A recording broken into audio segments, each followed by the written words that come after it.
Greetings, everyone. Welcome to another episode of CineMayo's Movie Chat. And I'm Joe Mayo, CineMayo. And I'm here joined by Tom Hagnotti and also Tim Allen. Hello. We're hoping we have a good time here tonight talking about maybe some movies we've seen, maybe some things we picked up, getting your comments here. And we got a couple of people here already. So let's we got James first of all. Wait a minute, this looks different. I must have touched something. I was experimenting around. It looks smaller than it usually is. I don't know. Maybe I touched something control. Anyway, good evening, Phenomena, Tenebra, right? That's Demons 1 and 2, Suspiria, Deep Red. Now, first of all, those are Argento movies, or I think they will. El Vampiro, I know what that is. What's El Atude Vampiro? I don't know what that one is. I know that you got the Mexican vampire film. And Angels with Dirty Faces in the Roaring Twenties and White Heat. Now you're talking Cagney and Bogart. Yeah, that's a good trilogy of Cagney right there. I mean, that's a good triple bill right there if you're going to, Well, I'm glad you bring that up because when I go to my used DVD store, sometimes new Blu-rays and DVD, used and new, I've seen standalones of stuff like Angels with Dirty Faces and the Roaring Twenties, and I'm trying to think, should I buy those separate because I have that Gangsters collection.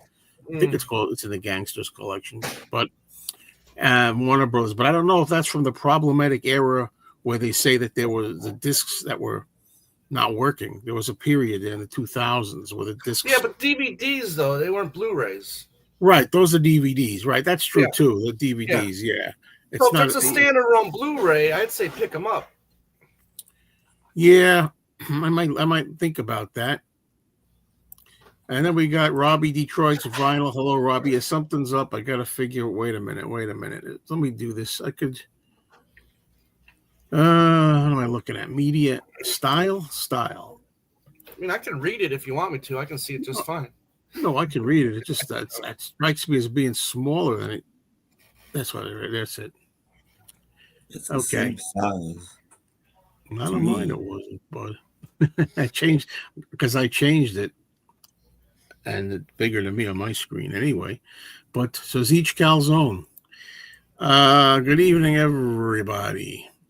We got to do separate. Do you mind doing everybody all together in one hello? Well, I mean, I guess he's saying hello before we go live, so he probably doesn't know if we're going to be here, or not. Yes, I've heard of the Vampire's Coffin. There you go. El Atude Vampiro is the sequel to El Vampiro, aka the Vampire's Coffin. Now, see, I have a DVD of those two. I don't know if I've ever watched them. I got a DVD double feature back in the day. Those were state of the art copies, and that's the thing. What am I going to upgrade? I watched the Roaring Twenties, and I watched Angels with Dirty Faces and all those kind of things. I watched that when I first got the DVDs, probably in 2003 or 4 or 5 or something like that. Never watched them since. That's the thing. So the question is, am I going to watch them again and buy them new? Hello. Well, before we get truly underway, I wanted to ask about the Kino Lorber 50% off sale at Barnes & Noble. Yeah. Is it over? I don't know. I just found out last week or this past weekend that it was going on. I didn't realize that, or else I would have, tried to. Let me know that. You usually let me know about things. Yeah. But, I only found out today, and I'm like, I'm in the Kino Lorber kick. Maybe. Plus, I think the Criterion sales will probably start next week. That's usually June, right? For Barnes and Nobles. So I have to go back and get that. July? June or July? July, I think. Is it July? It's July and November, I think. So they usually do them a month at a time. Yeah. Speaking of Criterion, that's some shirt there you got there. Yeah. I just was like, you know what? I just realized that I don't have a Criterion shirt, and maybe I should.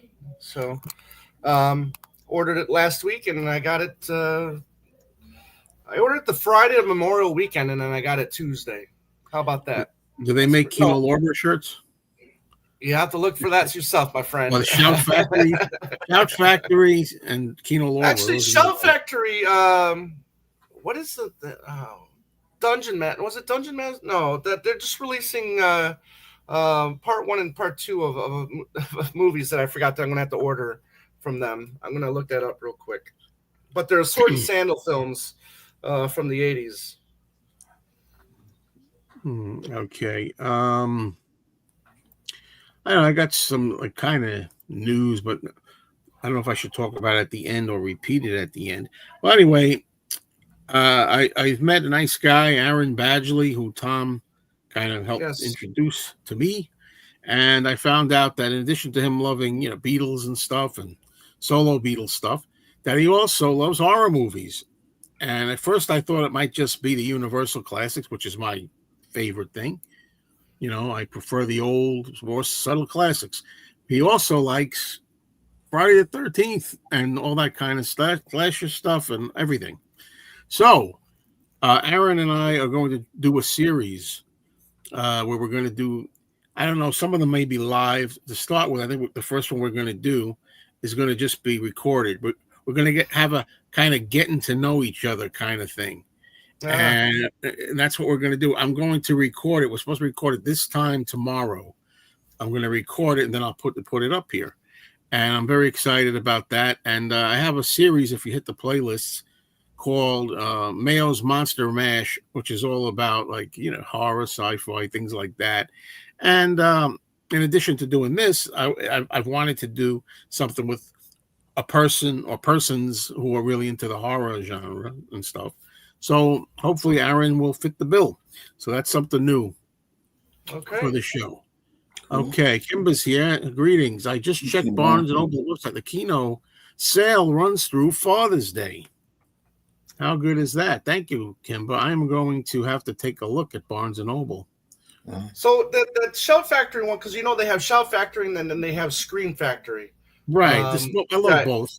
Yeah. Scream Factory, they're called Deathstalker 1 and 2. Those are the name of the films that they're putting out that they just announced that I'll be picking up.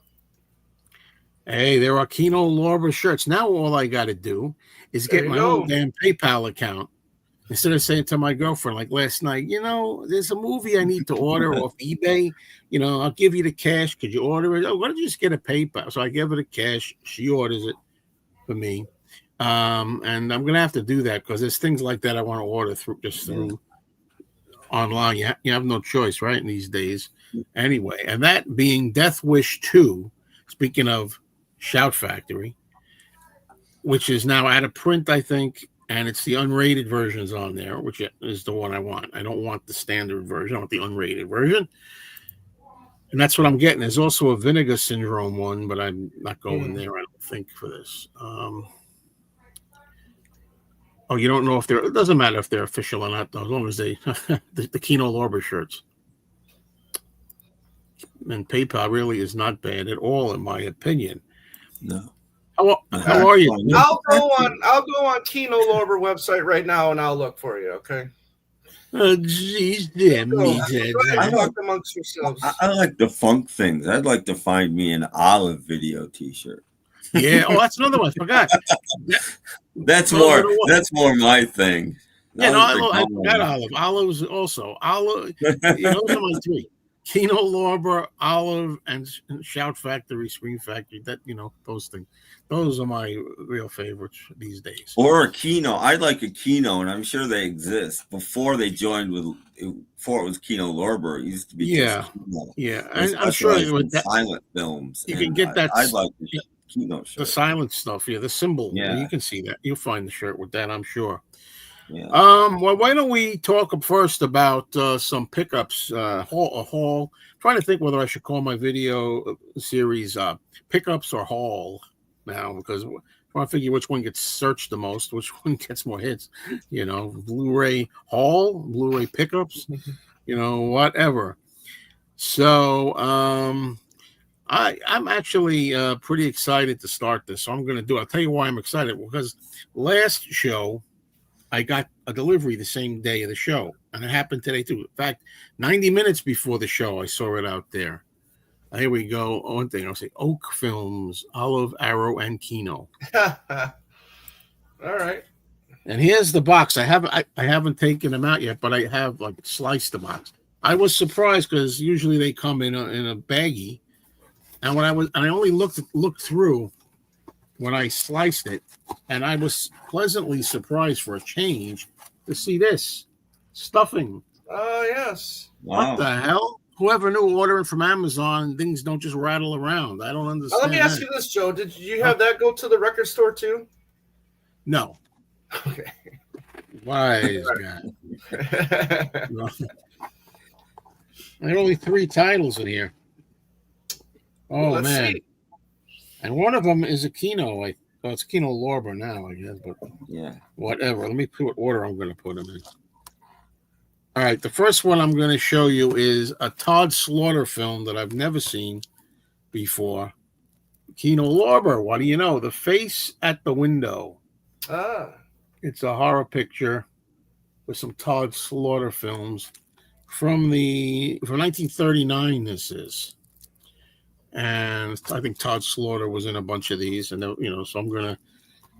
And you've never seen that one before? No, never seen. This is I never seen it. Okay. Never seen it. This one I've seen now, and I could swear as I'm looking at this, did I ever get this? I mean, I'm thinking I got this on Blu-ray at some point, but I, for the life of me, couldn't find it if I have it. Somebody mentioned Ernest Borgnine. I forgot to mention this movie. Was it last week? The Devil's Reign. It's a 1975 movie with Ernest Borgnine as the leader of a cult who transforms into a demon and all this. And it's actually got John Travolta in here from Welcome Back Kotter era. You'll never recognize him. You blink and you miss him. But, he's in here. Part of the cult? What's that? Is he part of the cult? Yes, he is. And, when you point out who it is, you can spot him. I always knew that about him. I knew it. Well, I mean, he eventually did join one. This is true. Yeah. But this is Severin, by the way. I'm trying to think Severin put that out? Yeah, William Shatner is in here also. Oh, good and cast. Eddie Albert from Green Acres. And Ida Lupino. Damn. And Tom Skerritt. Keenan Wynn. Ooh. Wow. I'm sorry, I'm talking too much. It's sounding like a made-for-TV movie with all those people in it. It's like that. It's like that, and it's not very good. It's one of those nostalgia things, It's not really a good movie. Let's see. All right, that's the ones. Oh, I got one more in that, but I got more after this. Also, I finally got Psycho 2. On Blu-ray, which I didn't like this in the theater too much, but it's kind of gotten better with age, I think, for me. And what year did that come out? 82. Okay, because I think I remember seeing that on HBO back then. Now, is that the one where at the end of the movie you see the knife going into the person's mouth? I don't think so. I don't want to tell you that might be part 3 then. This one's a shovel. It's a shovel with it. That's all I can tell you. But actually, this says 1983 on here, but I could swear it was 82. Well, maybe that's because it says 2. But anyway, early 80s. Now, I'm going to show you something that I got yesterday. I think it was yesterday? It's yesterday. Because the reason I say that is so far away. It's funny how sometimes I wanted to see this movie. I don't watch everything I buy right away, nor do I listen to music that I buy right away. But this movie I'm going to show you, I was in the mood to watch lately again. Haven't seen it in many years. And I'm like, oh, man, being retired, it would be great to watch this during the day. Why the hell is it? And it didn't show up. Then later on, I find out it was in my mailbox. Like, it wasn't like, it wasn't, sometimes they just leave things on the step, like, that you could see the package on this was they put it in the mailbox, so that's why I didn't see it. Anyway, when I opened it up, I got terrified because it said this on the top. 4K, right? You know where I'm going with this. 4K Ultra HD. And I'm thinking, I ordered a Blu-ray. Then I popped it open. The Blu-ray was in there. Yeah. Very good. Vigilante City Style, Judge, Jury, and Executioner, Charles Bronson, and Death Wish. I watched this right away at night, though, not in the afternoon.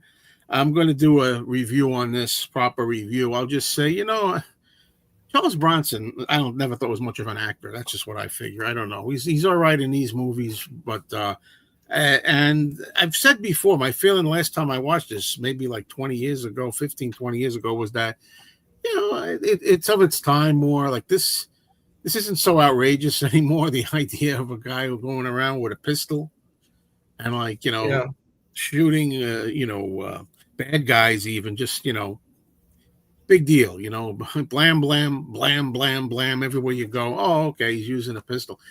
At least in Death Wish 5, he tried more creative, inventive ways. By the time he got to Death Wish 5, he was doing things like putting cyanide on somebody's cannoli, or the bad guy's cannoli, or he was like using a soccer ball with a bomb in it for the guy to pick up the soccer ball and blow his head off. He was trying different things by then. The original has a young Jeff Goldblum in it, right? Yes. Yeah, and I wanted to talk about that. This movie was one of the first movies I saw on cable TV, HBO, when I was pretty young. And the rape scene still packs a punch, I think. It's disturbing, as it should be, because that's the reason why this guy is so pissed. It's got to be something to make him really, angry and horrific and want to go and clean up the city, so to speak. But Jeff Goldblum is one of the gang, a trio of, they call him freaks. He's billed as freak number 1 or 2 or something like that.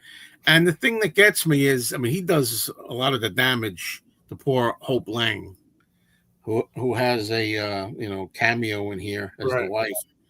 And to think Jeff Goldblum is the one, it's bizarre. Nobody knew who he was then, When I was a kid, I didn't know who he was. But now when you know it's Jeff Goldblum, it's a little weird, seeing him. Anyway. He wasn't trying to find people a new apartment yet. No. Let me just knock these off. Now, Tom, you might have seen some of these if you watch my videos, but Tom would like this one, right? Finally got this movie. Yeah. I was glad I was watching that video, and I was happy that you picked that up. Yep, The Hustler. I do like this movie, and plus I'm on a George C. Scott kick these days. I'm in a mission to see everything I can by George C. Scott. Also, I was very happy for Paul Newman fans such as myself. The Australian boutique label Imprint finally got the rights to release HUD. I'm going to be picking that up. So I was very happy about that. I'm going to take a break here because I just want to keep up. Amazon just throws a Blu-ray in a big oversized box or a mailer with no bubble wrap most of the time. Right. Exactly. Yeah. Very annoying. They do it with records too. Not that this is a record. Yeah. Show. Oh yeah. Yeah. Oh yeah. Nice. Yeah, I hate that. And then now this is talking about The Devil's Reign. I heard that that movie had an actual Satanist involved in the production. Yes. Is it Anton LaVey, maybe? I don't know.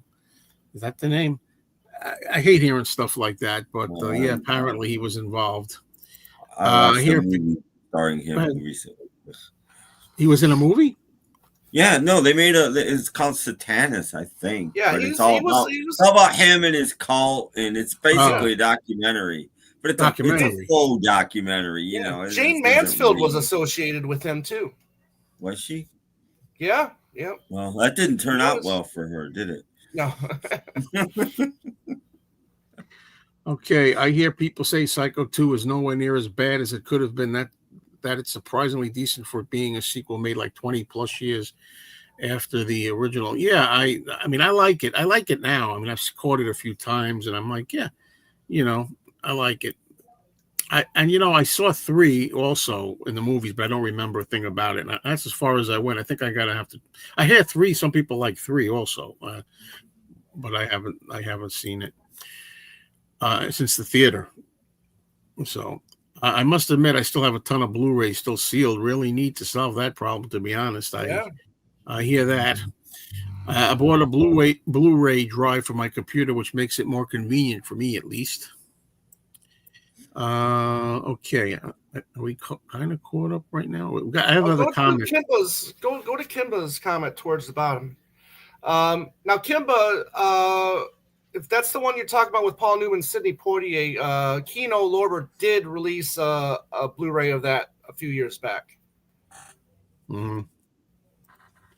And good old Minnesota Fats talking about Jackie Gleason in The Hustler. And I didn't know. Somebody asked me, did he ever win an award or something? And he did win an award for that, right? Minnesota Fats. I didn't know this. I don't recall.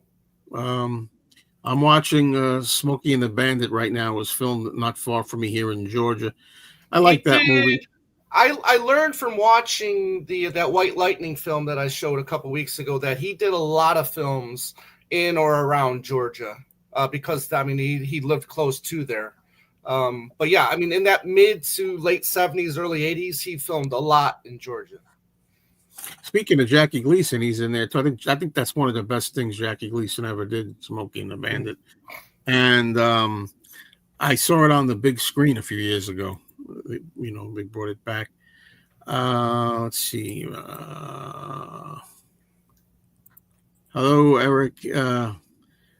Yeah, my wife and I recently finished watching all of the classic 39 Honeymooners, and they're on MeTV at 9:30, at least where I am. And so watch them there. Okay. I think it's out of print, Tom. I'll double check. Yeah. Thank you. Okay. Yeah, Jackie Gleason. You got to see him in Skidoo. Actually, you don't have to. No, you don't. No, you don't. Yeah, but you want to see him have an acid trip. The only reason to watch Skidoo is for Harry Nilsson's credit song, in my opinion. It's the only guy I've ever known that sang the entire credits, and he makes it funny and good, and it's a great song when he just sings the credits. I never saw whatever other movie he was in, Smokey and the Bandit. Was it 2? I guess. I mean, I don't think I saw the second one. If Jackie Gleason was in the other one, maybe I'll try that too. And before I get back, I have more stuff to show. Hey, Docus. 2 hours ago, I bought a replacement set of Gilligan's Island complete series for $12 off eBay. Hey. No more double-sided discs. Yay. All right. Let's finish here. Now, we talked before about, do I upgrade things or standalone? Well, I have a DVD set of Marx Brothers stuff, but I saw A Night at the Opera over there. I like that one. Which I like this one. And it's one of the first movies the first movie that I saw in full of the Marx Brothers, and I like it. So I put that up. I think that was the same for me. I think that was the first Marx Brothers movie I saw in full as well. And there's some footage that's still lost, I believe, in the beginning. It starts kind of crude, like it's missing the footage at the beginning. When I was at my store, I found a used video Blu-ray. Kino Lorber. I didn't know they put this out. I was looking for Death Wish movies, but I found Murphy's Law, which is another Charles Bronson movie. I saw this one. Kino has dropped a ton of Charles Bronson films. You'll find a whole bunch more Charles Bronson films from the 70s from Kino Lorber. All right. Yeah, for a while that was their focus was the 70s. Yeah. Yeah, I mean that's they got some. I mean, I love what they put out. And then I said I want to see George C. Scott stuff. Well, how can I not see Patton? One of the best opening monologues in cinema history. I think he has one of the best. I think I've seen that with the flag. Is that the one? Yeah. He's standing in front of the flag. Yeah. And I tell you, just look at it. I really can't stand war-related things or army and that kind of thing. But this is such a classic. It's supposed to be his best film, and he won an Oscar and everything. I mean, one of his best films. So I really have to see that. I got only 3 left. I saw this cheap, and I said, why not? People may be surprised that I had some fun with this. It was the Three Stooges movie that came out a few years ago. Something that me and my friend Anthony can watch for a laugh. I love the guy that plays Mo. And I thought they really did they really enacted the Three Stooges very good. It's like the Three Stooges in modern day. I think they stay in character like the 30s or something, but they're in today's world. And at least they get to meet Snooki, is it, from Jersey Shore? Mo gets to poke her in the eyes, which I loved. So 2 more. Okay, Vice Squad. This is a crazy, crazy movie that I saw at the time. I thought it was crazy in the movie theater. It's from the early 80s. And Season Hubley is in this as well. She was also in Hardcore. So, yeah, this one, I remember this being pretty intense back then. And the guy, I think, is it Gary Swanson, is the main evil guy. And last time I saw it, he didn't seem that evil anymore, but he was back then. Finally, and this is a bummer. This happens to all of us sometime. You know, when I got Death Wish crazy, I ordered some stuff. I ordered Death Wish 3, and it was like, I think, $20 when I ordered it. Then I go there, and for $5, I found it.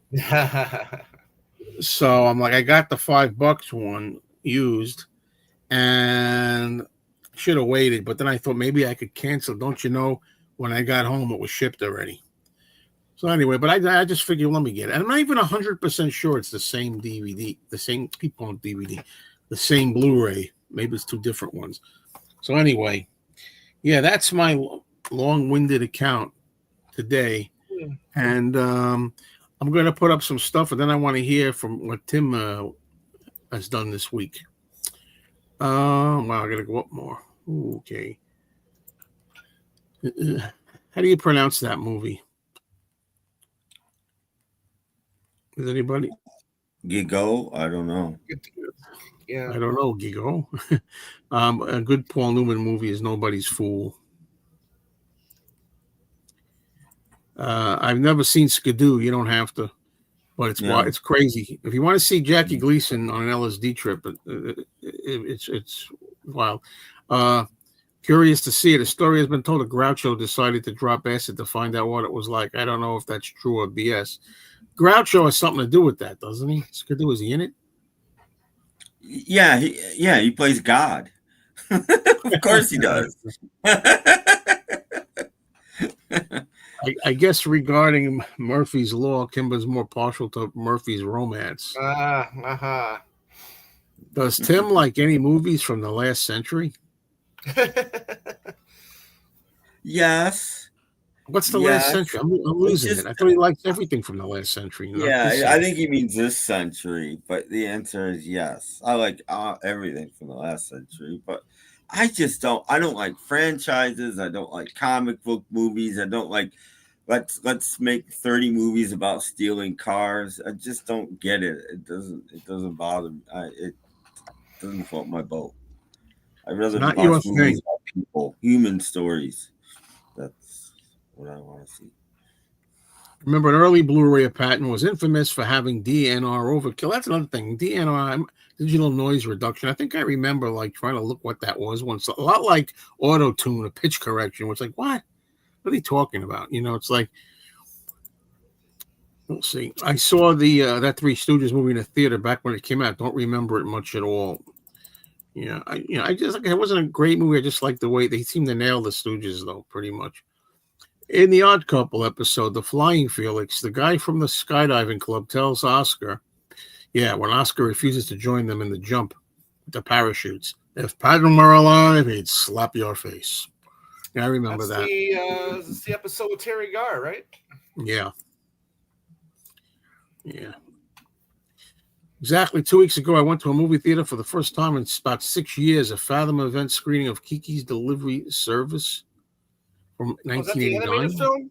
That's the Japanese animated film, I think. Oh, okay. I was saying, is that a joke? If I didn't know this guy pretty good, I'd say this is a troll. But no, am I thinking of the same thing? It's a Japanese animated film. Yep. That's right. Hardcore. Look it up, from 1979 with George C. Scott. A modern remake of The Searchers, which I was not, if you want to call it that, even though I don't love The Searchers. They have The Searchers there. Blu-ray. They have Shane, I saw there, and The Searchers. 2 movies that I saw that I didn't love. when I saw them, but they're there. So might be Guy Joe.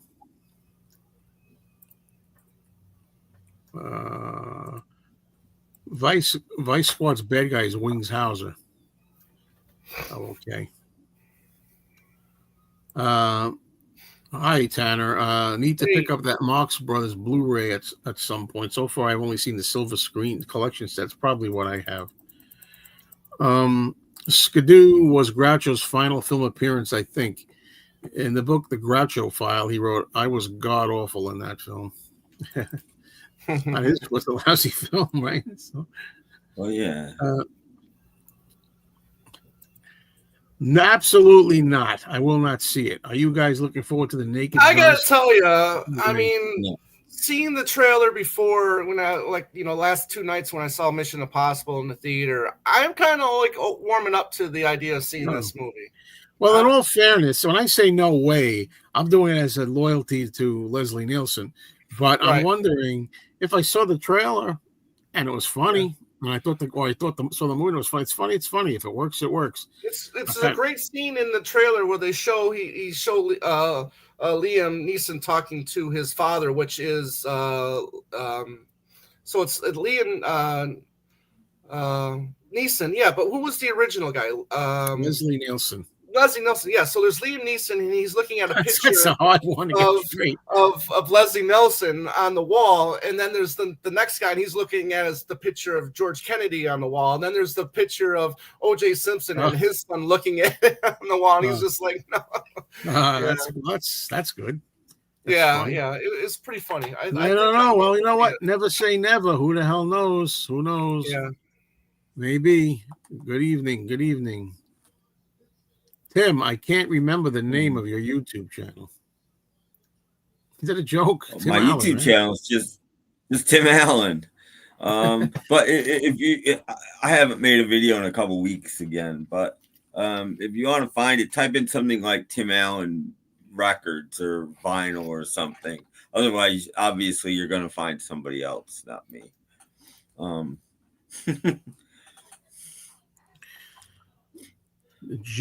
Go.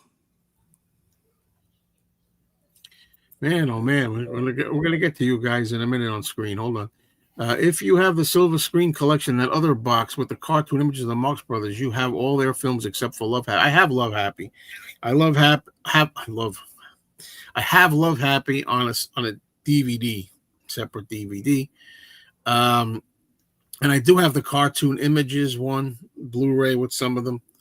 Yeah, I know, but now I'm also thinking. Here's another thing, because I saw that Kino Lorber also does the W.C. Fields films individually, and I'm like, do I want to do that, or I want to find a nice box period of everything if I can? That's another thing.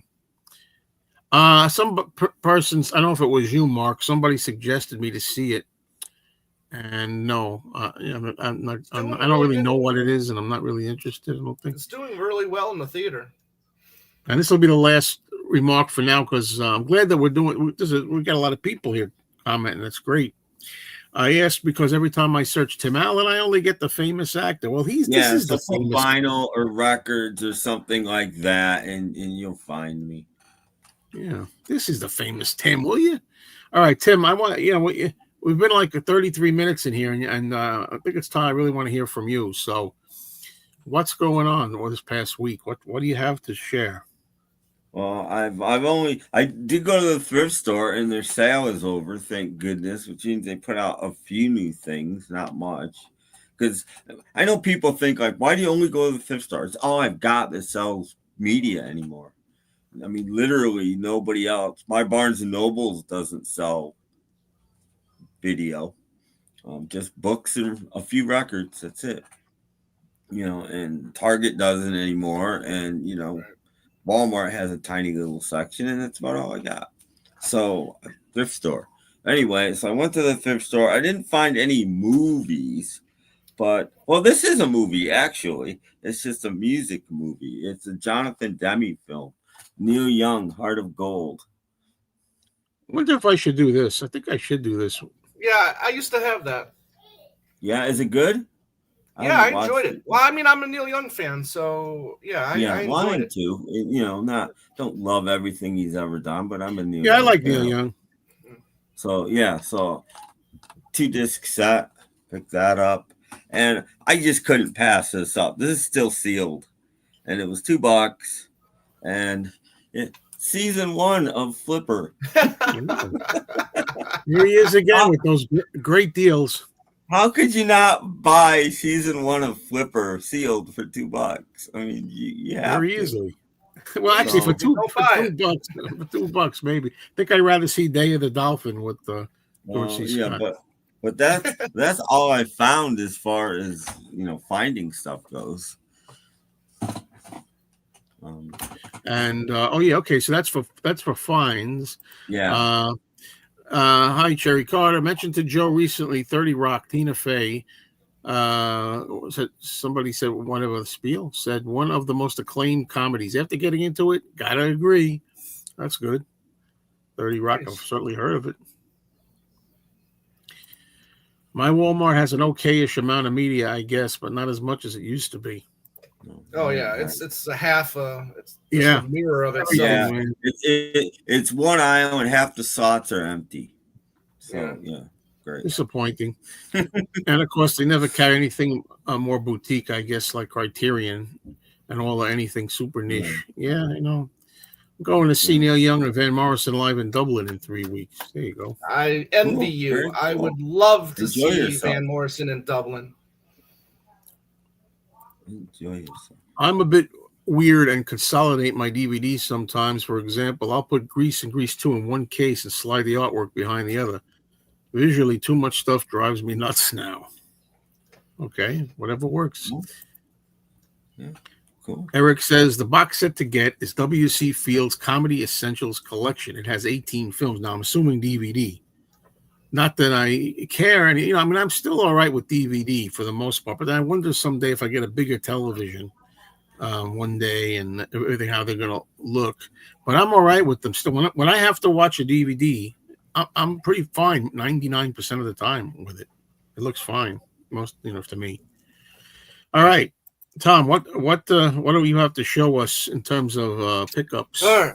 Well, in terms of pickups, I'm not wearing the shirt for no reason because I did pick up the Three Musketeers and the Four Musketeers. Right. I gotta say, they put a terrible trailer. Or the trailer in there that just looks god awful, and then you put the film in, and then it just the colors, especially the yellows. So the film restoration they did for this looks absolutely fantastic to me. Joe, do you have this on another DVD set? I found out that I was going through my DVDs. I didn't realize I have a double feature thing with Three and Four Musketeers. By the way, that's a terrible cover. I don't like their covers, and that's no exception. Well, that's your problem. But it is my problem. I like the cover. But anyways, I started watching I watched the first 10 minutes of the first film, and I'm gonna watch both of them probably Wednesday and or Thursday. So looking forward to watching these. Okay, now a film that came out last year, a French film, but with Matt Dillon. He plays Marlon Brando, and this film is called Being Maria.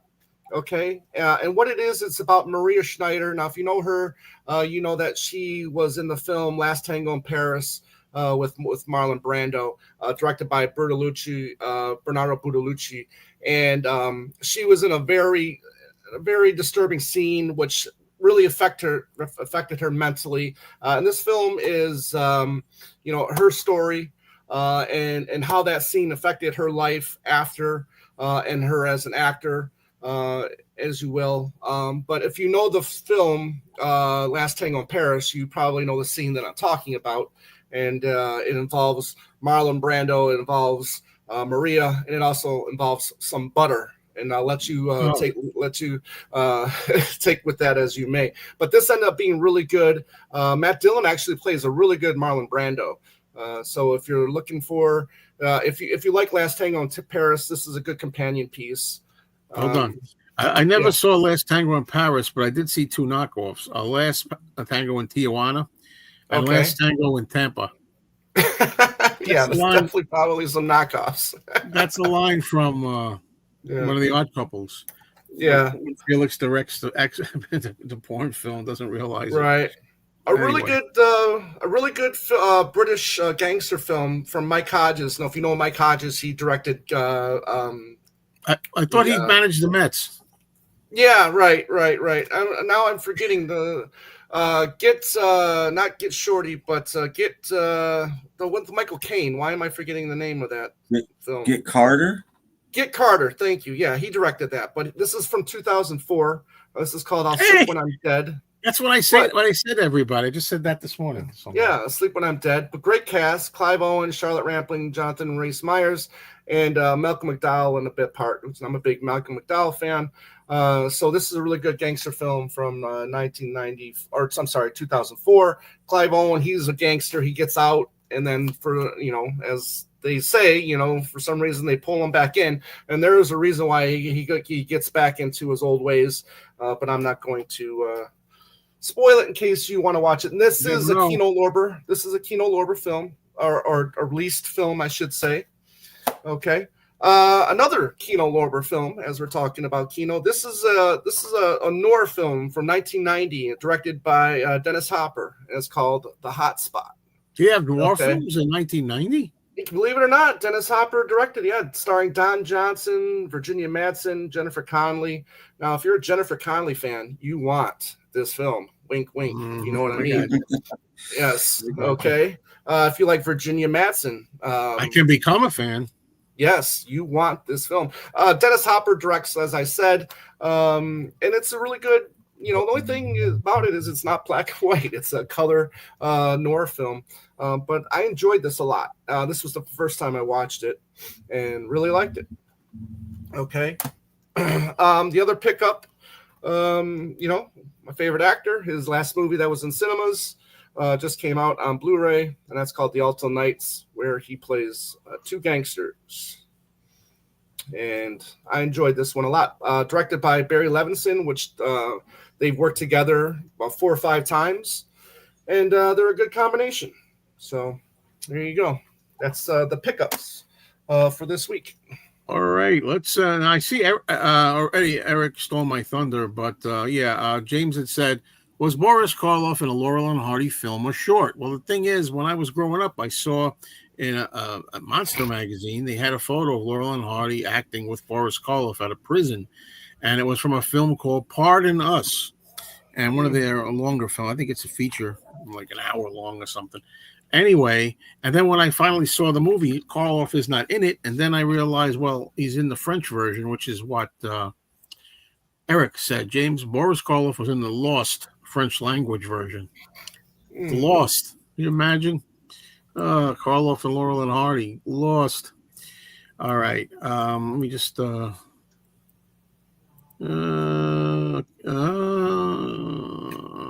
my Walmart, not as much as it used to be, right?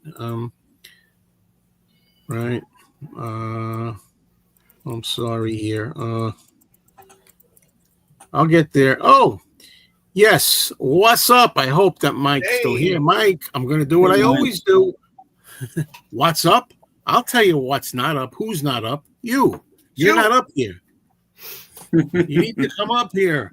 I mean, you can handle this. Just, get a stack of things that you've watched recently. You don't even have to come on every week if you don't want. But once in a while, show the things you bought recently. Talk about the films you like. Great channel. I still recommend go over there, run some more great 1951 media channel. And by the way, Mike, if you want to use the marquee title, be my guest. You used to say, I like to use the marquee if you're not using Mayo's marquee anymore.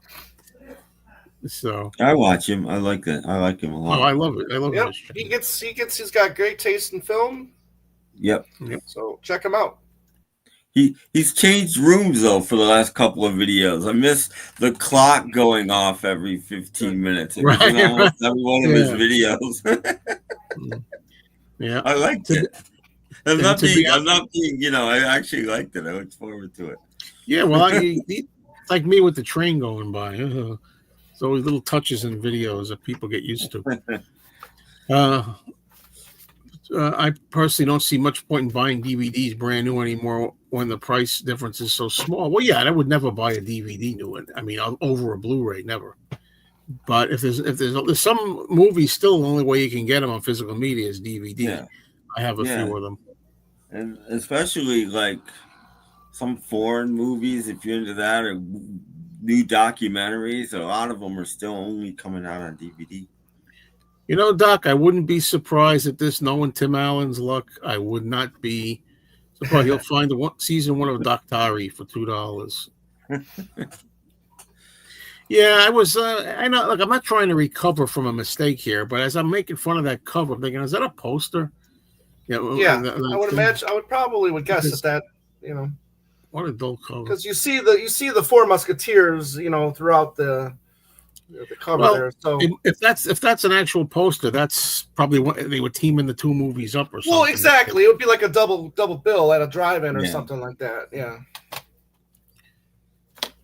Yeah, what is that? Yeah, I love that. Plus digital code. Okay, I'll give you a digital code. Yeah, I've never used one, whether it was for a CD or a film. Well, kids do. I saw an 80s remake of DOA, which was a direct-to-video release over 30 years ago, but I remember I liked it. Now, wait a minute. In the movie theater, I saw one, I think it was it Meg Ryan?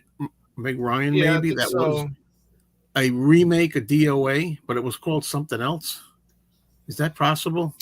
I want to say Frantic or something like that pops in my head. I don't really know. Somebody let me know about this. I think Meg Ryan was in it. It's supposed to be a remake of DOA. And I'm going to say that, and I don't know if Tim and I ever talked about this before. I caught the DOA and I'm like, the original, the old DOA, and I'm like, I didn't like it too much. I like it. I think it's great. Yeah. I think it's wonderful. Yeah. I saw. By the way, there were a couple of back in the day, a couple of film noirs shot in color. They weren't 100% black and white. There aren't that many, but there are a handful that they did shoot in color. Who's that? Do you feel like it's not the same thing in color, really? Because I thought most of it's about the black and white shadows. It's different, but it doesn't really. If you just think about it like you're watching a film and not watching a film noir, it's fine. Okay, last night saw Mad Dog Morgan, 1975 Australian Bushranger film. This is long to read. Bushranger film, kind of familiar. We get one an award or two, but what floored me was Dennis Hopper playing the Australian Bush Ranger Morgan. God, that's a mouthful to say. I've heard of it. I don't think I've seen it. Some companies like the Sprocket Vault release collections of classic comedy shorts and DVD only. Yeah. What is this? There was an infamous thing in the early 2000s of some Sony music CDs. I believe it was whereas DRM, if you put them in your computer, they would basically install malware to prevent copying. Yep. Yeah, I don't think they ever did that with movies, but they did with DVDs, definitely. There you go. Yeah, Sweetwater 2013 with Ed Harris. Modern Dark Western. Anybody see that? No. I might have. You might have? I don't remember it, but it sounds very familiar. A few months back, I saw Rear Window, 35 millimeter. Okay. Cool. At a movie theater. Great experience. Very nice. Looney Tunes show. That's great. I like when theaters do. There's movies in this theater I go to, and they're playing Taxi Driver. Well, and I'm probably not going to go. Sometimes the nights aren't right, the dates aren't right. But I forget what else. They always have things there that I'm kind of on the verge of going to see. Anyway, I'm going to stuck into the next thing we're going to talk about. But first, we say from Eric, there was a good film, Niagara, with Marilyn Monroe in the early 50s. Kind of a film noir, especially toward the end when it gets very suspenseful. What is that Meg Ryan movie that's driving me nuts? I'm pretty sure it's her. Somebody look it up. I don't have time. We'll have to Google it. Yeah. Okay, now we're going to talk about movies that we saw, and I only got 2 this week. I saw 2. One of them I already talked about, so I didn't realize I was supposed to not talk about this. I talk about the movies I've seen, but I'll just go through quick again. Charles Bronson, Death Wish, 1974. Really must have been a big deal in its day. I still enjoy it, but I just don't think it's all that, like it used to be. I actually like some of the sequels more. I think I like Death Wish 2 a little more. I like Death Wish 5 more, which is like those are ones that people don't really think much of. I think Death Wish 5, especially 2, maybe. They like a lot of people like 2, I should say, but 5 they definitely don't. All right, this is a rewatch. I've seen this a number of times. A little history with it, and I hope Mike is here still for this. I'm gonna blow this up a little bit. This is a Boris Karloff movie called "The Man Who Changed His Mind," and it's a British film. It has Anna Lee. Sorry, that could be anybody. Not really, as I'll talk about. Okay. It also is known as The Man Who Lived Again. There's 2 different titles. I don't know if The Man Who Lived Again was the original title or this was, but Anna Lee is in here, and it's a movie about a mad doctor, of course. And this one, though, Karloff is really, really over the top, and I mean really over the top. It is insanely over the top, as is all the acting in this particular one. Anybody who doesn't like old movie acting, this is 1936. It's really crazy, and he just plays out of his rock a lunatic.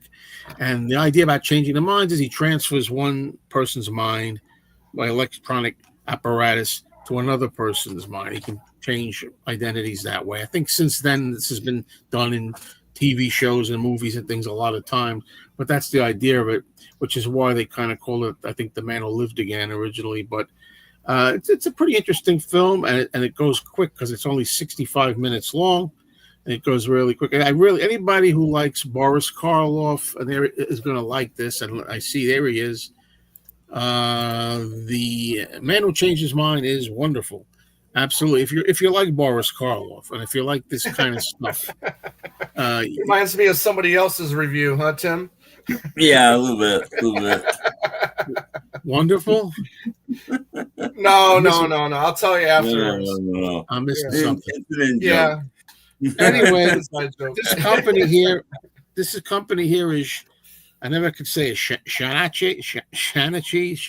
It's a hard. I think it's now a hard to find title. This is one you're not going to see. And this is another film that had a history for the longest time. It was lost or it was not available, and you can only get this from companies like Sinister Cinema, Sinister Cinema I used to like a lot.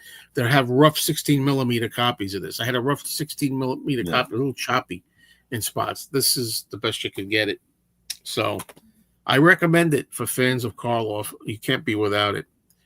Yes, that's what now I get it. Is that what you were laughing at? That's not what we were laughing at, but no, but I was thinking that as well. Oh my God. Yeah, see, that's the thing with a title like The Man Who Changed His Mind, nobody's going to be that interested in it. The Man Who Lived Again isn't really accurate either. The way it switched people's minds or something. Hello, Douglas. What's up? Let's see now. We're gonna go back up a little bit. Oh man, I'm laughing.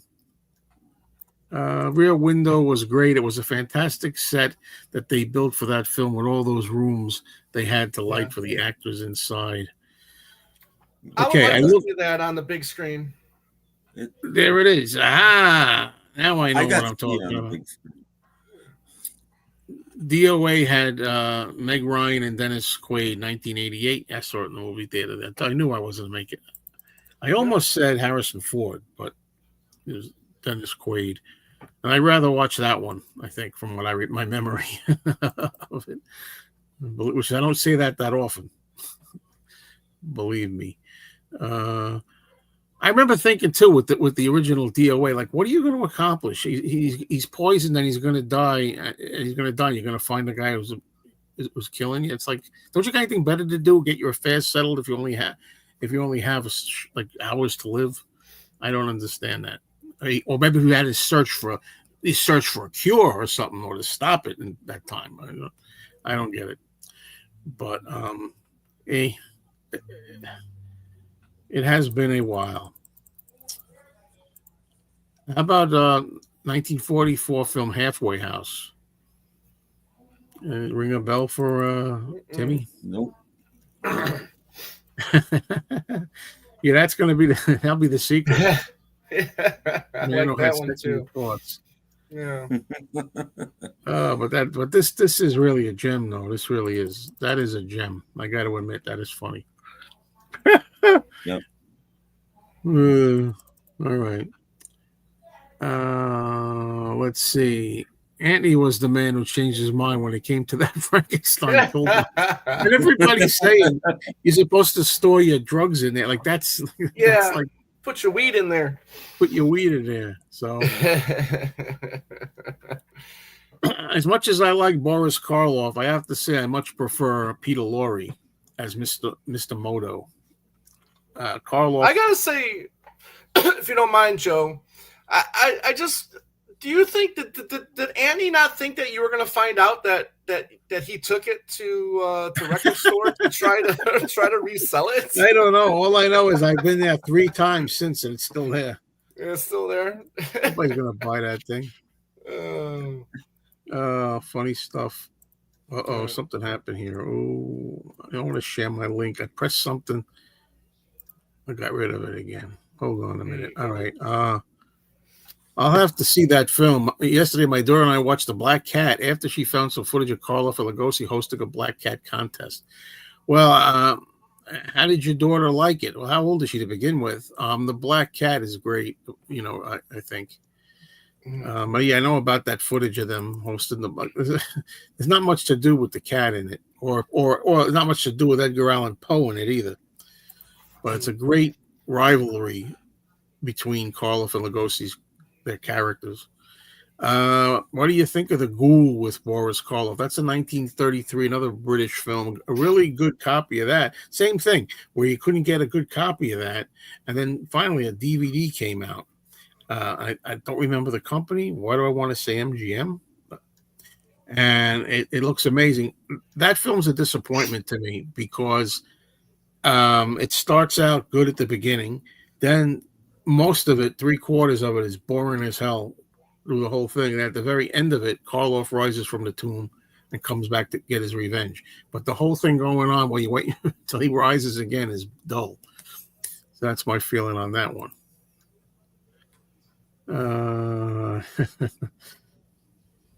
Blowout. I can't believe I've never seen it. Yeah, Brian De Palma. It's one of my favorite Brian De Palma films, right there. Yeah, and I like De Palma, so I should see it. And I like Nancy Allen.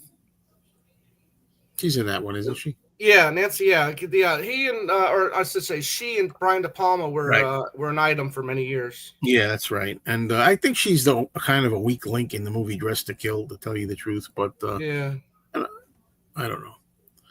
Yeah, it says here in 2003, MGM UA released the fully restored version of the film on DVD. So there you go, The Ghoul. Yeah, I got my memory's not totally gone. That's good. So it says here, okay. However, the official VHS release from MGM was a mutilated check copy. So that was before the DVD. Yeah, and that's the kind of thing you thought. There's movies like that you think you're never going to see in great condition, and it happens sometimes. So it just goes to show you, if somebody's willing to do the work or find the negative or whatever, they have to find it first, and then first in good enough shape where they can work on it, and then they can, I don't know, James. I don't think anything can make me get that Frankenstein thing, that drug stash thing, whatever that is, weed stash.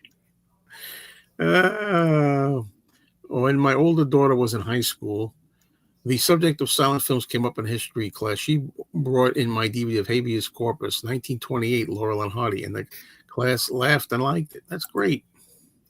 Hey, we better move on with movies that we've seen. Tim, what movies have you seen? If you want to talk about it. I'll quickly. I watched a couple of Something Weird films because I'm trying to watch 100 of those this year, and I can actually. I watched one called A Street of a Thousand Pleasures, and I saw that. I remember that title. More naked women than you'll ever see in any other film ever made. That's the film for you. No, I remember hating that thing. I'm gonna have to look. And they're all but they're all very nice naked ladies. So Jesus, Tim. And that also had a movie called Way Out Topless, which almost could be shown on television. It was about a minute and a half of toplessness in the whole thing. Maybe the rest of it could have been shown on television. Sorry to any ladies watching, but exploitation films, man. But I also watched Thousand Pleasures. I also watched Date Bait, which is, I forget the guy's last name, Nicholas Karras, maybe.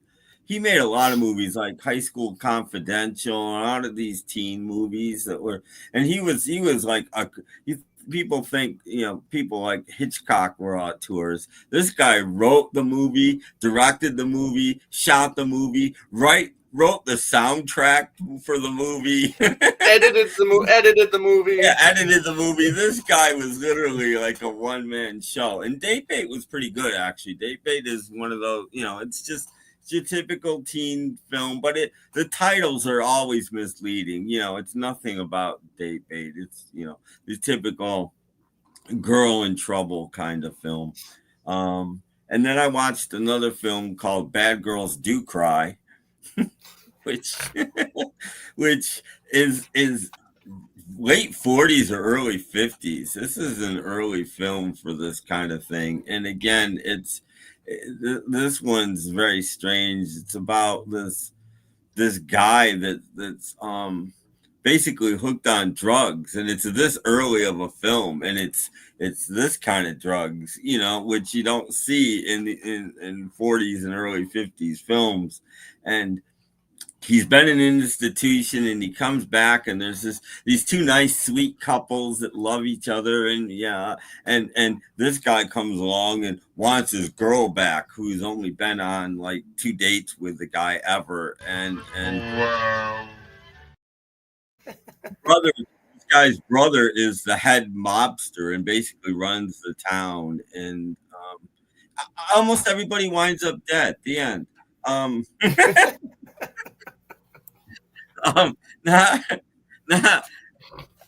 Not the best film, but it's like under an hour, I think. So it's not a lot of time wasted. I also watched Lady Snowblood. Have either of you two ever heard of Lady Snowblood? Yes, I have it. Yeah. This is one of the films that inspired Kill Bill. Kill Bill, yeah, I've got that. Yeah, Criterion released it. By the way, they call her One Eye is another one. I'd seen parts of it, but I'd never seen the whole thing, and I was sort of shocked and stunned, because it's not your typical kung fu movie. It's very dark, it's very bloody, it's there's no mercy, there's no this is a very dark kung fu for a 1972 kung fu film. It's not what you expect. It's great. Yeah. It's one of my easily in my top 10 kung fu movies. It's great. And just today I watched Topper for the first time, 1937, starring Cary Grant and Constance Bennett. But that's not why I wanted to see it. I knew it was some sort of a ghost story. That's all I knew. But I wanted to see it because it also had a Hopper in it, which I like. I like seeing these people in little parts. And Doodles Weaver was in one of his earliest roles. I mean, this is 1937, and who am I forgetting? There was somebody else that I was just like, really? Billy Burke before The Wizard of Oz had a fairly major role. Good witch. And yeah. And she sounds exactly the same. It's funny watching her in another role with that voice, which is exactly the same as Glenda's. You know, it's like it's very funny. But I like Topper. I recommend Topper. You know, I mean, it did well at the box office. They wound up making 3 or 4 more. It did well. So I don't know who's in the other ones, but anyway, I watched Topper, and that's everything I watched. Yeah, that's a full diet of movies. That was pretty good. Yeah, there's a movie called The Ghoul later on with Peter Cushing, and it's also slow. I've never seen it because all I've ever heard is bad things about it. So, some movies I stay away from, you know, because of a bad reputation. Never seen The Eyes of Laura Mars. That's Faye Dunaway, I think. So. Yeah, I've seen parts of it. I never watched the whole movie. Used to be on cable all the time. I'd like to see that because, you know. Speaking of early films with drugs, Easy Street has a brief scene where Chaplin encounters a drug addict who injects himself. Later in modern times, he accidentally eats cocaine. Oh. Early film franchise topper. Tim Allen is in trouble. Because I don't like modern franchises. You know, I mean, there's a difference between what they do now and what they did then. The plan Eyes is of Laura Mars. Yeah. I'd be up for seeing it.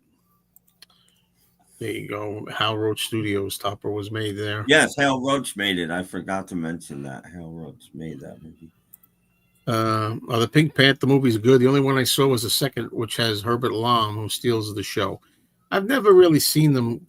I've seen bits and pieces of them myself, and I found some of the scenes funny, but I never sat down and watched the whole movie.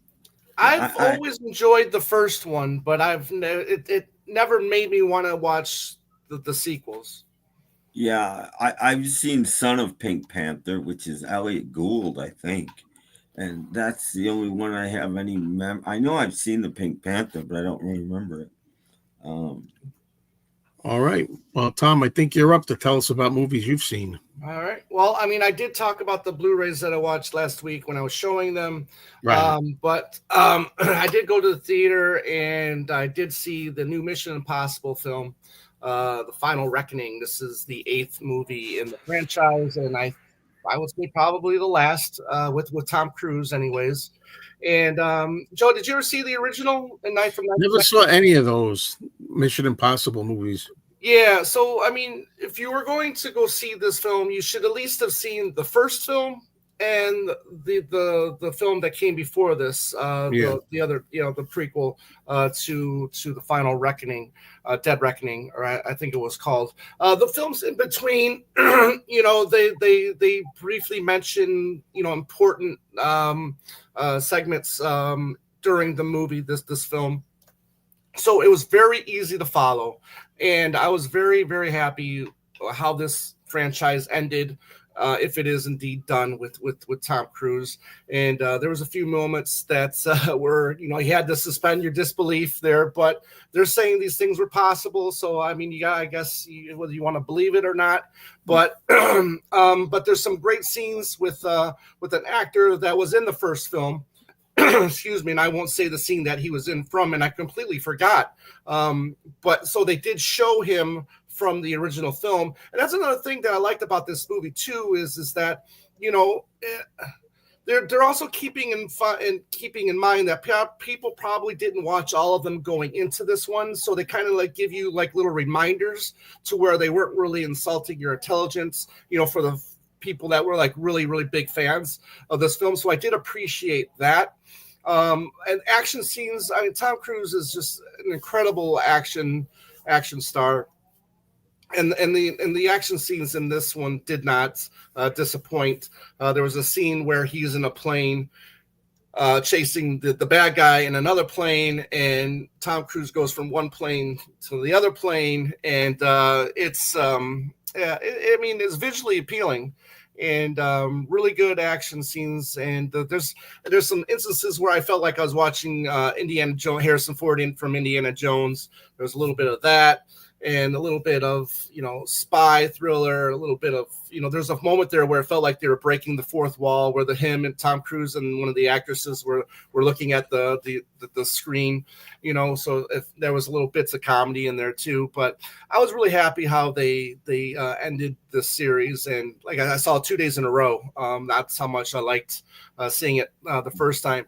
It was cool because a friend of mine, and we saw it back in 1996, and we were like, hey, why don't we just see the last one, 29 years later. So It was a good night out. Yeah, it was a good night out. And, if you are a somewhat fan, if you saw the first one, if you saw the last one, I definitely would say check out this one. They did a great job. Good story, and very exciting. Cool. I have a question. Yeah. At any point, did you think that maybe Tom Cruise is getting a little too old? Too long in the tooth. No, not at any point. No. I mean, you can tell that the facial features is getting older, but there was at no point where I felt like, oh my God, he's 62 years old and he shouldn't be trying to run after a plane, which is what he's doing. There's a few scenes where he's running and they're making you feel like that's the fastest way he can get to his destination, by running.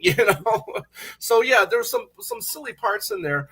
But all in all, I mean, it's 3 hours, and I tell you what, it felt like more like 2 hours. A lot of these scenes when he was trying to retrieve something from this submarine, where you learn the history of it from the previous movie, he had to go down to the submarine and retrieve this device.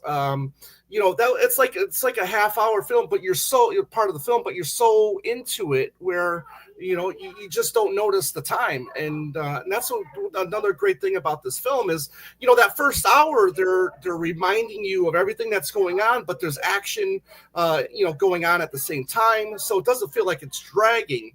So they did a really good job of making this film flow to where it didn't feel like 3 hours at all. Great. Yeah. Well, it wasn't like watching Roger Moore in A View to a Kill. Right. Yeah. But I think Roger Moore is not even 60 in that movie. I think. Yeah. Right. I think he's in his late 50s, which is, if I'm not mistaken, which seemed old then. But now you got Tom Cruise, who said he's 62. Right.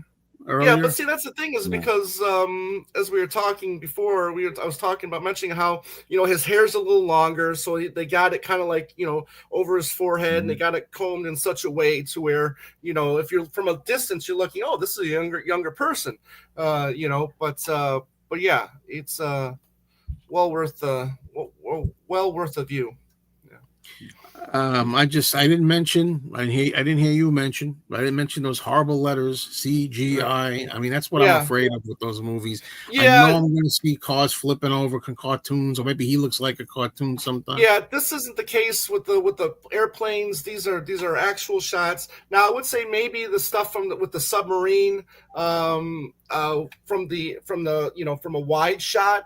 Maybe that probably is CGI, but it's so quick that you just don't really notice it because they're more focused on what's going inside the submarine as it's kind of like rolling, towards the cliff of this bedrock that it's on under the water. So again, you're watching this and you're just so enthralled with it that you just don't realize that 20 minutes has just gone by.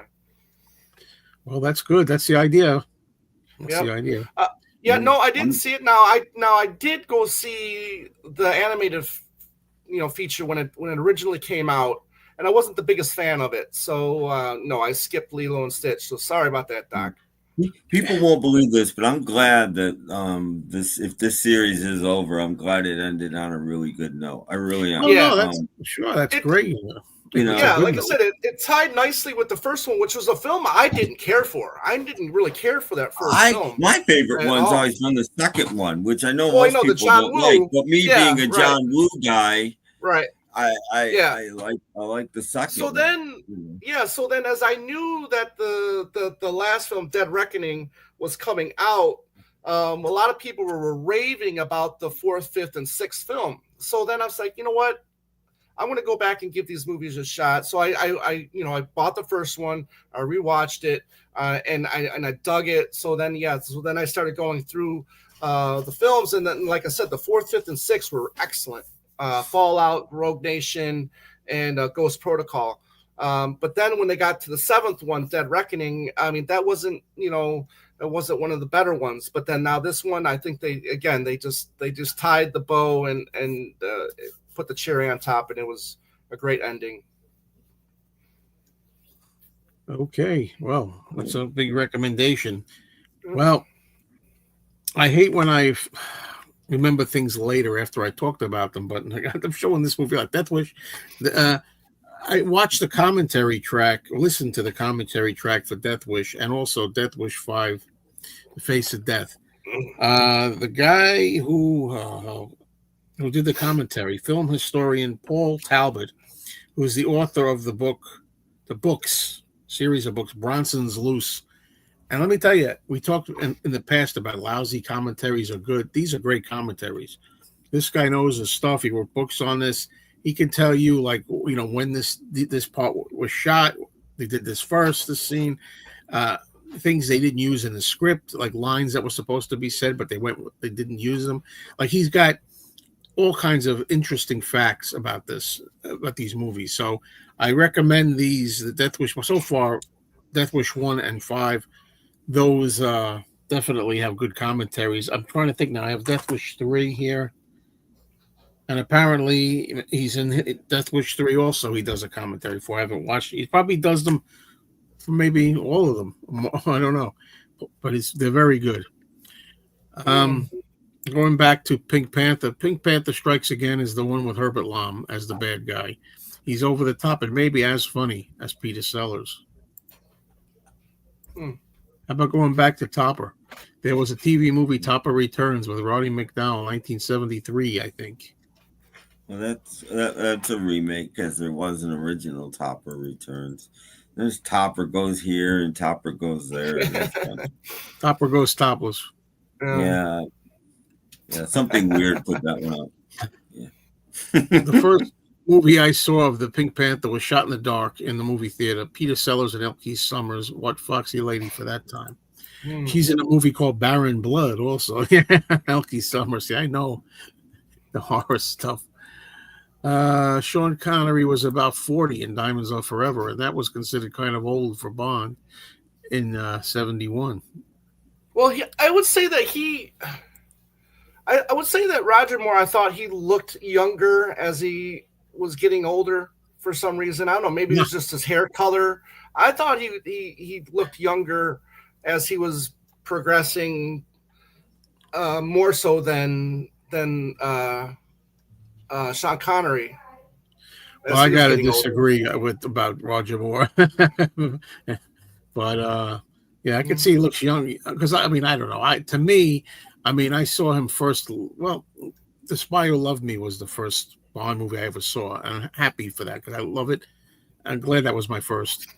But anyway, then I saw there was Octopussy and there was A View to a Kill, and then I remember going back to see Live and Let Die, and I thought, well, he looks a lot younger in Live and Let Die.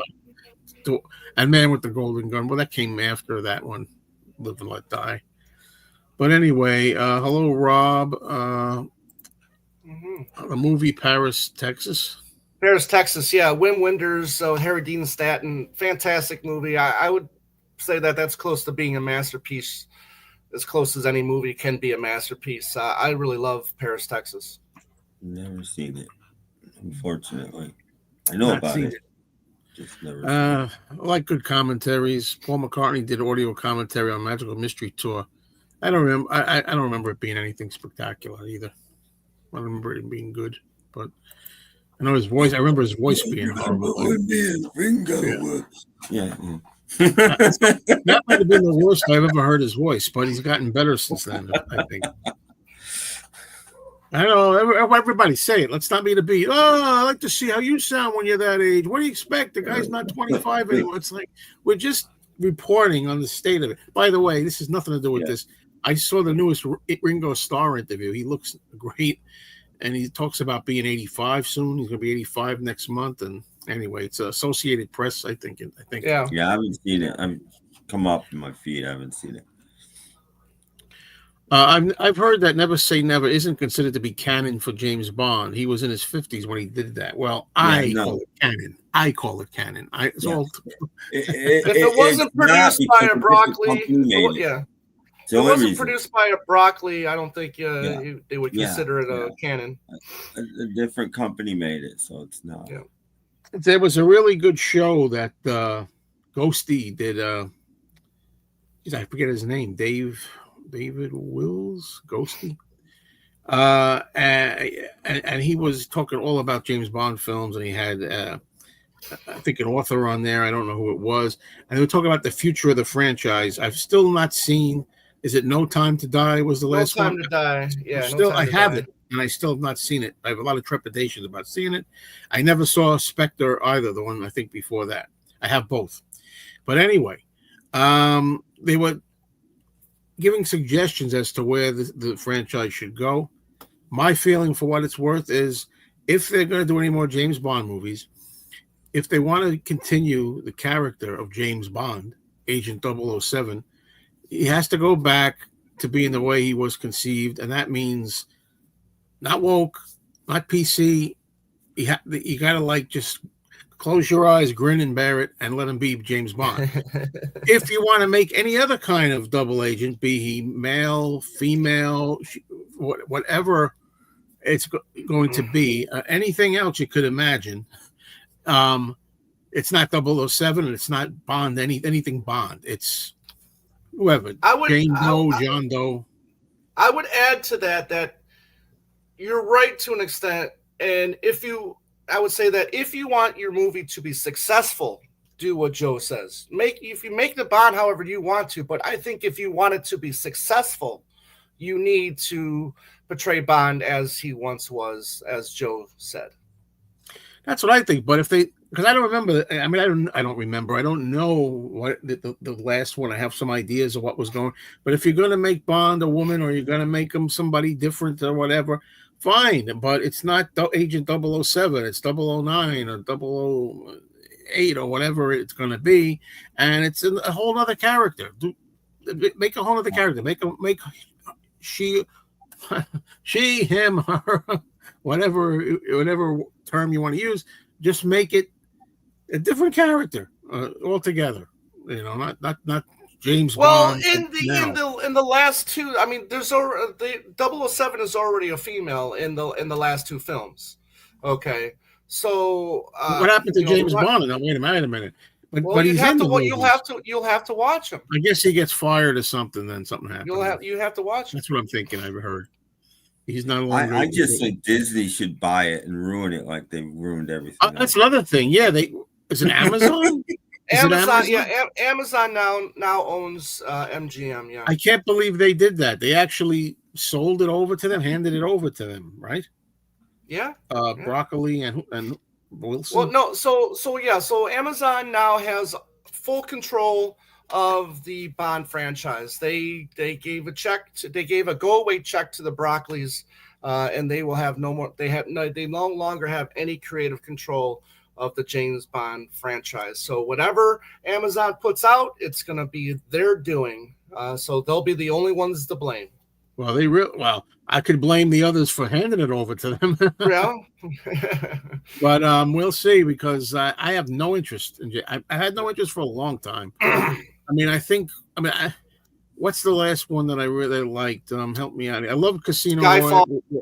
I like Skyfall, Casino Royale, and with Daniel Craig, and Skyfall. I didn't like Quantum of Solace. That was the third one. Yeah, Quantum of Solace was the second one. Then Skyfall. Then Spectre. and then yeah, now yeah. I saw No Time to Die. Sky. The first three I saw, and well, you know, if they would have ended it with Skyfall, I would have been all right with that. From what I hear, thought they were okay movies, but they weren't Bond movies. well, that's the They thing. were That's just the action thing. movies. They were just Jason Statham movies. They Exactly. weren't Bond movies. Exactly. That's what I thought. They And, were and enjoyable. James Bond never wore blue jeans and drank beer. I'm sorry, that's not James Bond. See, that's why I'm wondering if like James Bond, the character anyway, can work anymore in this day and age, the way he was conceived. I just don't know. I don't know. Yeah, Michael, but the Bourne films, Bourne Identity. There, whatever his name is, Bourne. Well, I would say, Joe, if you're gonna finally watch the last two or whatever, start with Casino Royale and watch all 5 of them. Well, I know I'm familiar with Casino Royale enough, and Quantum of Solace. I really don't no hurry to see that again. Yeah. But I mean, I could watch Skyfall, Spectre, and No Time to Die and be fine, right? Yeah. I mean, okay, yeah. I mean, if you haven't seen them, then yeah, whatever. Q being a kid, come on, really. Yeah. But anyway, I don't know. It's just the way it is. But anyway, then somebody was talking about the Moneypenny Diaries or something. They're thinking of doing like there's a whole bunch of ideas they were throwing around here. A TV series or something, Moneypenny Diaries, right? Or something. Well, I mean, Amazon is into shows as well as movies. So I mean, if they own the property, obviously they're going to want to expand on the lore and make more money, as much money off of it as they can, squeeze it dry. When it comes to The Man with the Golden Gun, it's not a favorite of mine. I'm sorry to say. I like Christopher Lee in it. Yeah. See, I was like you. I thought it was underrated until I did rewatch it 2 years ago, and I was like, maybe not so much. There is a scene in there. I'm not condoning violence. You got to always preface this by saying that, but there is a scene in there where James Bond actually has to, mistreat a woman. Now, I'm just saying because that's the kind of thing that I think Roger Moore said. That's the kind of thing I think he said that Bond would have done, but not his Bond. He said, my James Bond, really, I didn't think he would have done that or something like that. But anyway, I'm just trying to say they did at least have a little of that in there where they make him the character the way he was written in there Right. in that scene. Anyway, but it's not one of my favorites. No, I mean, when it comes to Roger Moore, my favorite one far and away is A Spy Who Loved Me. That's my favorite James Bond film, period. And after that, it's Goldfinger, and then I can go down the list of ones I like after that. But I don't really think I was wild about that many other Roger Moore ones, except for The Spy Who Loved Me. Yeah, his is definitely. Love. Yeah, his film, his time as Bond, I think, is definitely the most inconsistent, probably. Yeah.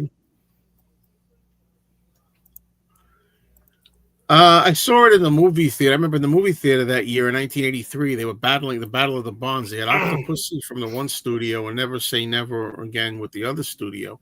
I didn't like Never Say Never Again at the time. I think I've come to like it better. And I think I liked Max von Sydow, I don't know say his name, as Blofeld.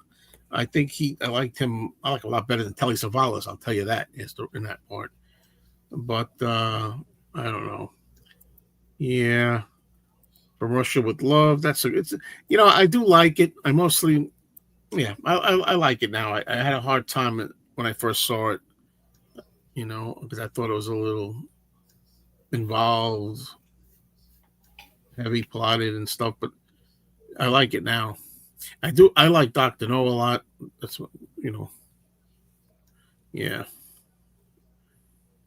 I never saw the 1980 horror movie, The Hearse. I saw The Car, James Brolin. I can imagine. I gotta wrap this up soon, folks. I can imagine a Disney Bond series. Every 8 minutes, they all break out in Broadway-style songs. The Man with the Golden Gun did poorly at the box office. Was considered to end the series back then. I don't know what changed their mind. Well, it's a good thing they did because I know that The Spy Who Loved Me was really popular, really successful. Daniel Craig is greater than Knives Out films. The second, Glass Onion, was at least as good as the first. Yeah, that's Netflix movies. Rain Johnson, I think his name is director. I love Knives Out. I haven't seen the second. Oh, you know that first. I watched it not that long ago. I talked about it on here. Knives Out was great. I can't remember what I had for breakfast. I don't know. Anyway, as far as Moore, I wasn't too interested in the bonds between Moore and Craig, for that matter. Pierce Brosnan, I'll always say, is the underrated Bond. I always liked him. I did not like Timothy Dalton. I know people love Timothy Dalton. I didn't like those, but I did like very much Pierce Brosnan, in my opinion. Okay, I got to wrap this up, folks. Favorite hottest Bond girl? I don't know. Barbara Bach. First one that comes to mind. Mrs. Moneypenny. Come on. No love for Mrs. Moneypenny? Maybe later on. Didn't they make her really young later and all this kind of baloney later on? Yeah. I like the original actress. I mean, during the older ones. Yeah. I forgot Maxine. What's her name? Lois Maxwell? Didn't Halle Berry show up in a Bond film? Yeah, Pierce Brosnan. Yeah. That's another one when they were trying again to pair him up with somebody or whatever again. See, but that's the thing is I don't think a Bond actress should be as recognizable as an actor, as the leading man. Yeah. Mm-hmm. It was okay. I mean, I always loved the chainsaw yo-yo. I always thought that was a really cool weapon. I think I saw The Tenant a long time ago. It's one of his worst films, in my opinion. I've seen it. Yeah, I didn't love it, but it's not my kind of film either. So yeah, sorry about that. I don't know if I ever saw Terror Train, but I know as much as I like those kind of movies, I saw Prom Night and I hated that thing. That is and also Leslie Nielsen turns up in that too. Prom Night, even for a slasher film, was boring as hell. Anyway, I'm going to start wrapping this up. Okay, yeah, let's do that because I'm getting tired. It's late for me. I get up early. I get up really early. So I don't want to get up that early. I'm an early bird, but I like to get up 6 o'clock, not 4 or 4:30. But anyway, thanks, guys. Thank you, everybody. This was a really good showing here. Yeah, good comments and questions. I wish we could always do it this time. Maybe we figure it out. I just want to repeat for those that weren't here at the beginning that I'm going to be talking to Aaron Badgley tomorrow. We're going to do a show about horror movies. We're going to record it. It's not going to be live, but I will have it up here at some point under my Mayo's Monster Mash series banner, So that'll be fun because I hear he likes all kinds of horror movies. So do you guys have anything to plug? Do you want to talk about anything before we go? Check out my other channel, Two Legs, a Paul McCartney podcast I do with Andy Nichols. It's all Paul McCartney all the time, mainly solo, and check it out. Please subscribe. Check out my podcast, snapcracklepop.podomatic.com. A new episode should be coming soon. My computer died again. My power went out for a second, and that killed it again. So I'm struggling again, but there will be a new episode soon. Okay. Well, anyway, thank you, everybody. We'll do this again, and please tell all your friends, and please subscribe if you haven't already. And we will talk to you next time.